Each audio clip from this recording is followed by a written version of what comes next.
Pak Mahfud menangani KKB ya. Monggo, Papua, Pak Mahfud. Ya, silakan. Tapi saya mau kasih dikit aja. Saya barusan pulang dari Papua.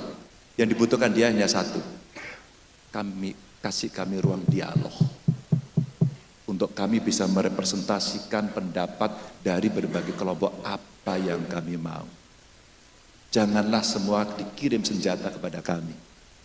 Dan ini dibutuhkan para negosiator untuk masuk zona netral dan mereka membuat konsensus bersama. Silakan, Prof. Monggo, Pak Mahfud.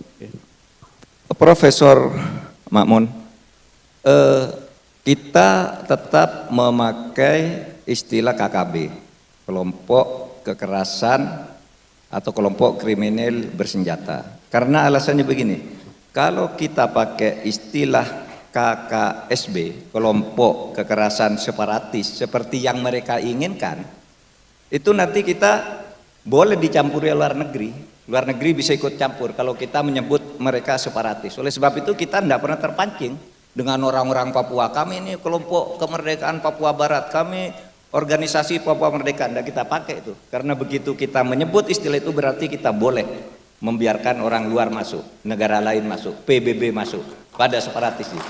Kita pakai KKB. Kita juga tidak pakai teroris, Pak. Tidak pakai istilah kelompok teroris bersenjata.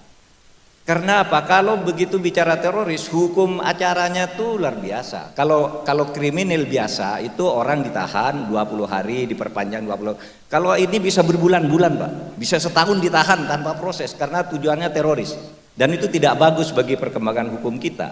Oleh sebab itu, kita pakai kelompok kekerasan bersenjata dan pendekatannya tadi pemerintahan teritori. Bermusyawarah, berembuk, diajak bicara gitu. Karena sebenarnya mubatir sih kita menyerang mereka itu kan nama-nama mereka itu sudah tercatat. Ini namanya bersembunyi di daerah mana sulit diketahui itu sudah ada sedikit sekali. Kalau kita menganggap mereka ini sangat besar sekali menurunkan apa namanya sampai ngundang negara lain gitu. Sekarang kan sudah banyak tuh suara-suara agar ngundang PBB untuk menyelesaikan itu. Kita tolak gitu. Karena ini adalah soal kriminal. Bukan soal separatisme, bukan juga soal terorisme gitu. Meskipun orang-orang tertentu sudah kita putuskan sebagai teroris ya, seperti Kagoya dan sebagainya. Ada lima kelompok itu kita sebut sebagai teroris. Nah, kalau